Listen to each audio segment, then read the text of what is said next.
Welcome to the latest Future session. I'm Carl Hibbert, Director of B2C Research at FutureSource, and I'm joined today by Rasika D'Souza, who's Head of our Personal Electronics Practice. We've got a great opportunity today to pick the brains of Rasika as to what's coming down the pipe in 2023 and beyond across the personal electronics space. Welcome, Rasika. Thank you. So just an opening question, Rasika, if I may. I think the pandemic's really driven quite significant change in both our personal and work lives. How have you seen that really resonate within the personal electronics space yourself and within the team? Consumers have embraced technology a lot more than they have done previously, and personal electronics as a segment has seen a lot of growth during the pandemic. This is a result of lots of new use cases and applications that have emerged during the pandemic. Health has become an overarching theme that has been on the minds of consumers as well as the industry. As you can imagine, there have been a lot of health scares during the pandemic, and consumers are increasingly becoming more concerned about the well-being of themselves and their families. And we have seen this manifest itself in the form of, increased sales of wearables. Wearables has witnessed a boom as well during the pandemic, and that is for the same reason that, consumers are more concerned about their health and well-being, and they want to monitor their vitals. Mm-hmm. And that's the reason why wearables has done well. Likewise, hearables have also done increasingly well. The use cases for headphones and hearable devices has expanded beyond music. You're using headphones today for gaming, for video content consumption in home, online learning, online exercise sessions. So there's just so many more use cases that have come about during the pandemic, that we are exposed to a lot more sound directly in our ears, and that has obviously generated a lot more awareness about hearing health. And we are seeing generally that this has become a big theme that the industry is trying to push as well in terms of new features and new technology. Perfect, thanks, Rasika. So as you talk there about new themes, new technologies coming about, what do you think will be those big themes and technology developments we start to see in 2023, and I suppose more importantly beyond that timescale as well? Generally, personal electronics this year has seen some slowdown in sales, and especially in the second half of the year, we've seen that demand has started softening, and we will see this going into 2023 as well. That's largely because of the adverse economic crisis that's impacting everybody globally. But despite that, the personal electronics space will see growth. It's just going to be a bit dampened by the fact that consumers are going to tighten their wallets. Generally though, as I mentioned, the whole, all these new use cases that have come about during the pandemic are here to stay. Work from home is still a big thing, and it's not going away soon, and consumers are getting used to this lifestyle where they're working from home, studying at home, working out at home as well. So keeping these things in mind, we will see a lot more technological changes happening within the headphone space specifically. The big theme in ear tech, as we call it, and what we are seeing is that consumers want better quality sound, and the industry and vendors are trying to bring better sound to consumers. We can expect to see more brands introduce features like spatial audio. Apple have initiated this growing interest in spatial audio by introducing this feature in their AirPods, and this has already expanded the reach of this technology into the hands of the consumers. And as I've also previously mentioned, hearing health is a big theme.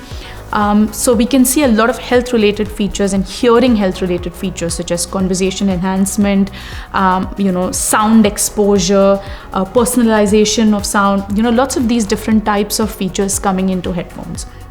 Bluetooth Low Energy could potentially be a game changer as well for the true wireless segment specifically, as it will really help to improve battery life consumption. And we could also potentially see a lot of benefits from the broadcast audio feature that Bluetooth Low Energy brings into the space. So in terms of the OTC segment, there has been a lot of development in this specific space. We saw earlier this year that the FDA have finalized the OTC regulations, and this has opened up a lot of opportunities for not just the hearing aid brands but also for the audio brands.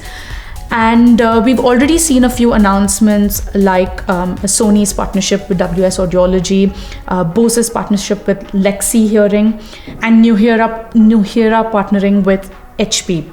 The OTC segment will help to bring more consumers into the hearing aid space, because OTC hearing aids means that these devices are available more easily and at more affordable price points. The OTC segment will see some challenges because there are no audiologists, and what this means is that consumers will have to self-train and self-educate them about using these devices.